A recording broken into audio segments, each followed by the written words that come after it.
જય સ્વામિનારાયણ. કેમ છો બધા? હું વંદના સ્વાગત કરું છું તમારું આપણી YouTube ચેનલ શ્રી હેલ્ધી ફૂડમાં. તો આજે આપણે ગોળ કેરીના અથાણા માટેનો આચારી મસાલો બનાવવાનો છે. તો આચારી મસાલો બનાવવાનું શરૂ કરીએ એ પહેલા જો તમે હજી સુધી આ ચેનલ ઉપર નવા હોય અને તમને મારી દરેક રેસીપી ગમતી હોય તો આપણી YouTube ચેનલ શ્રી હેલ્ધી ફૂડને લાઈક, શેર અને સબસ્ક્રાઇબ કરવાનું ભૂલતા નહીં. સાથે સાથે સાઈડમાં આપેલું બેલ આઇકન પણ જરૂરથી દબાવજો, જેથી કરીને તમને મારા દરેક વિડીયોની નોટિફિકેશન સૌથી પહેલા મળે. તો ચાલો ફટાફટ ગોળ કેરીના મિક્સ અથાણા બનાવવા માટેનો આચારી મસાલો બનાવવાનું શરૂ કરીએ. મિત્રો, આજે આપણે ગોળ કેરીના મિક્સ અથાણા માટેનો આચારી મસાલો બનાવવાનો છે. તો તેની માટે અહીંયા આપણે એક ખાવણીની અંદર 100 ગ્રામ જેટલા ધાણાના કુરિયા એડ કરી તેને અધકચરા ખાંડી લેવાના છે. ખાસ ધ્યાન રાખવું મિત્રો, ગોળ કેરીના અથાણા માટેનો મસાલો બનાવતા હોઈએ ત્યારે કુરિયાને પીસવાના નથી, આપણે અધકચરા જ ખાંડી લેવાના છે ખાવણીમાં. તમે જોઈ શકો છો આવી રીતે અધકચરા આપણે ધાણાના કુરિયાને ખાંડી લીધા છે. તેને આપણે એક પેનની અંદર એડ કરશું. મિત્રો, ગોળ કેરીના આચારી મસાલાની રીત તમે સ્કીપ કર્યા વગર જોજો, કેમ કે એક પણ સ્ટેપ ચૂકાશે તો આપણું ગોળ કેરીનું અથાણું પરફેક્ટ રીતે તૈયાર નહીં થાય. તો આ વિડીયાને સ્કીપ કર્યા વગર પૂરું જોજો. હવે ધાણાના કુરિયા આપણે અધકચરા ખાંડી લીધા છે. ત્યારબાદ અહીંયા આપણે ખાવણીની અંદર 2 ચમચી જેટલા મેથીના કુરિયા એડ કરવાના છે અને 3 ચમચી જેટલા રાઈના કુરિયા એડ કરવાના છે. મિત્રો, ગોળ કેરીના અથાણામાં મેથી અને રાઈના કુરિયાનું પ્રમાણ થોડું ઓછું હોય છે અને ધાણાના કુરિયાનું પ્રમાણ થોડું વધુ હોય છે. તેવી જ રીતે જો તમે ખાટી કેરીનું અથાણું બનાવતા હોય તો તેમાં રાઈના કુરિયાનું પ્રમાણ થોડું વધુ હોય છે, તેનાથી ઓછું મેથીના કુરિયાનું અને તેનાથી ઓછું ધાણાના કુરિયાનું. તો આવી રીતે પરફેક્ટ માપથી તમે આચારી મસાલો બનાવવાનું રાખશો તો તમારો ખાટી કેરીનો કે પછી ગોળ કેરીનો આચારી મસાલો ક્યારેય નહીં બગડે. તમે જોઈ શકો છો મિત્રો, આપણે રાઈના અને મેથીના કુરિયાને પણ આવી રીતે અધકચરા જ ખાંડી લેવાના છે, પીસવાના નથી. રાઈના અને મેથીના કુરિયા સરસ એવા ખંડાઈ ગયા છે, તેને પણ આપણે પેનની અંદર એડ કરી દઈએ. ત્યારબાદ અહીંયા આપણે ખાવણીની અંદર 2 ચમચી જેટલી લાંબી, પતલી અને એકદમ ગ્રીન કલરની જે વરિયાળી આવે છે તે એડ કરવાની છે અને તેની સાથે જ આપણે જે સૂકા ધાણા આવે છે તે એડ કરવાના છે.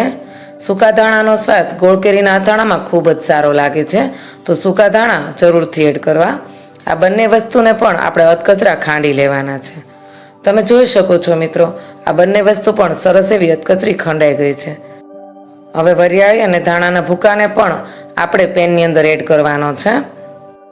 ત્યારબાદ અહીંયા આપણે 1 ચમચી જેટલી આખી વરિયાળી એડ કરવાની છે.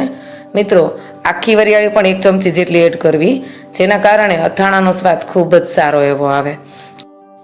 હવે આપણે આ મસાલાની અંદર 2 એલચી એડ કરવાની છે. ત્યારબાદ 4 નાના નાના ટુકડા તજના એડ કરશું.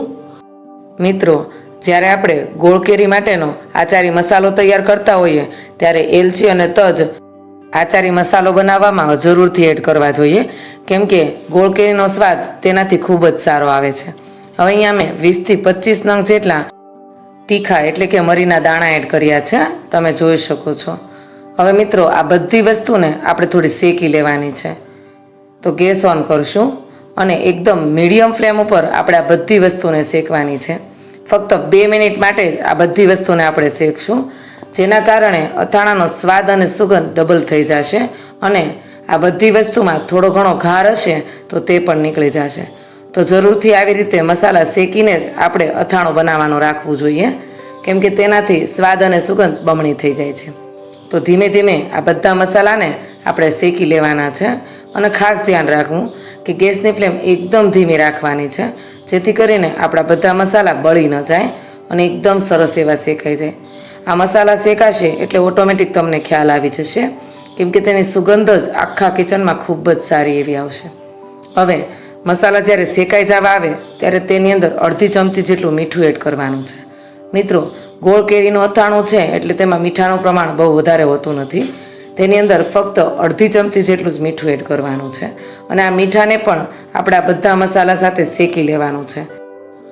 મિત્રો, તમે ગોળ કેરી કે ખાટી કેરી કોઈ પણ અથાણું બનાવતા હોય તેમાં મીઠું તો શેકીને જ એડ કરવું જોઈએ, જેના કારણે આપણું અથાણું લાંબો ટાઈમ સુધી એવું ને એવું સારું રહે છે. તો મિત્રો, આપણા બધા મસાલા સરસ શેકાઈ ગયા છે.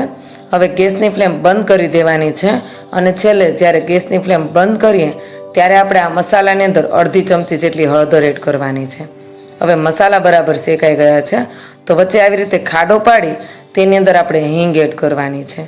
મિત્રો, કોઈ પણ અથાણા બનાવતા હોય તો તેની અંદર હિંગનું પ્રમાણ થોડું વધુ જ રાખવાનું છે, કેમ કે હિંગના કારણે જ અથાણાનો સ્મેલ એકદમ સરસ આવે છે અને તે ખૂબ જ સારું એવું સ્વાદમાં લાગે છે. તો અહીંયા આપણે 2 ચમચી જેટલી હિંગ એડ કરી છે. આ મસાલાને આપણે નીચે ઉતારી લઈશું. ત્યાર પછી અહીંયા આપણે એક વઘારિયાની અંદર 3 પાવડા જેટલું તેલ એડ કર્યું છે. અને મિત્રો, હું કોઈ પણ અથાણાની અંદર સિંગ તેલનો જ ઉપયોગ કરું છું. તમારી પાસે જે કોઈ તેલ અવેલેબલ હોય તે તમે ઉપયોગમાં લઈ શકો છો, પણ સિંગ તેલનો સ્વાદ અથાણામાં ખૂબ જ સારો લાગે છે. તો આપણું તેલ સરસ ગરમ થઈ ગયું છે. તેને આવી રીતે જે આપણે વચ્ચે ખાડો પાડ્યો હોય તેમાં રેડી દેવાનું છે અને ત્યાર પછી 2 થી 3 મિનિટ સુધી આવી રીતે ઢાંકણ ઢાંકીને મૂકી દેવાનું છે, જેથી કરીને આપણો વઘાર સરસ એવો મસાલાની અંદર બેસી જાય. તો તમે જોઈ શકો છો મિત્રો, હવે 2 થી 3 મિનિટ જેવું થઈ ગયું છે અને આપણા બધા મસાલાની અંદર આપણો તેલનો વઘાર જે એડ કર્યો છે તે સરસ એવો બેસી ગયો છે. બધી વસ્તુને સરસથી મિક્સ કરી દઈએ. અને મિત્રો, બધી વસ્તુ સરસ રીતે મિક્સ થઈ જાય ત્યાર પછી આપણે આ ગોળાને સાવ ઠરી જવા દેવાનો છે. ત્યાર પછી જ આપણે આની અંદર ચટણી એડ કરશું. જો બોળો ગરમ હશે અને તમે ચટણી એડ કરી દેશો તો અથાણું આખું વરસ સારું નહીં રહે અને 2 થી 3 મહિનાની અંદર જ આપણું અથાણું કાળું પડી જશે. તો તમે જોઈ શકો છો, અડધી કલાક માટે આપણે બોળાને સાઈડ પર કરી દીધો હતો, તે સાવ ઠરી ગયો છે.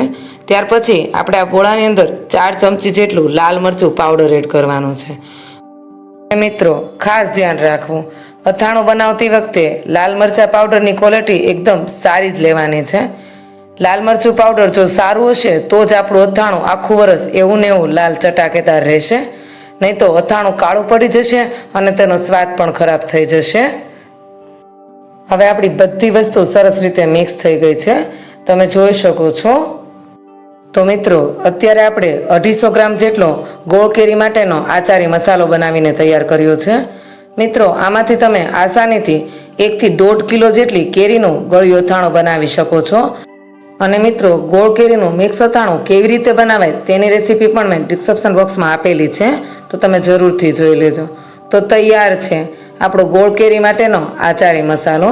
તમને આ આચારી મસાલાની રેસીપી કેવી લાગી તે મને કોમેન્ટમાં જરૂરથી લખીને મોકલજો. અને જો તમને આ રેસીપી ગમી હોય તો આપણી યુટ્યુબ ચેનલ શ્રી હેલ્ધી ફૂડને લાઇક, શેર અને સબસ્ક્રાઈબ કરવાનું ભૂલતા નહીં. ફરી મળીએ આવા ને આવા નવા વિડીયો, નવી રેસીપી સાથે. જય સ્વામિનારાયણ.